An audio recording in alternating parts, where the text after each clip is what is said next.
असीम शक्ति पाने की लालसा में भस्मासुर ने वर्षों तक कठोर तपस्या की। ऐसी तपस्या जिसने तीनों लोकों को कंपा दिया।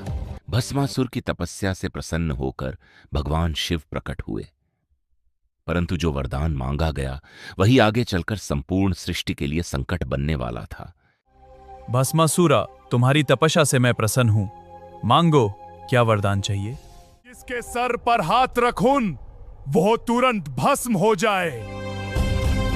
जिसके तथास्तु।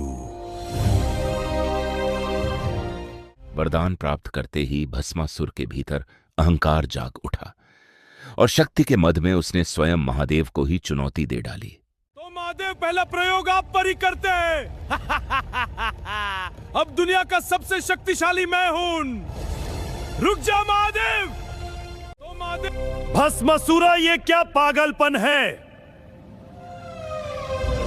जब स्वयं महादेव संकट में पड़ गए तब समस्त देवलोक चिंतित हो उठा और तब भगवान विष्णु ने इस विनाश को रोकने का निश्चय किया। महादेव संकट में है। भस्मासुरा को शक्ति तो मिल गई पर बुद्धि नहीं। अब इसे शक्ति से नहीं, चाल से रोकना होगा। भगवान विष्णु ने मोहिनी का दिव्य रूप धारण किया, एक ऐसा रूप जिसने भस्मासुर की बुद्धि और विवेक दोनों को मोह में बांध लिया। अहंकार को बल से नहीं, मोह से हराया जाता है। अब भस्मासुरा का अंत मोहिनी करेगी।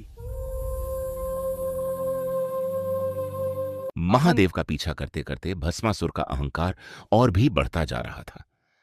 उसे लगने लगा था कि अब पूरे ब्रह्मांड में उससे अधिक शक्तिशाली कोई नहीं। तभी अचानक उसके मार्ग में एक अद्भुत और मोहक स्त्री प्रकट हुई।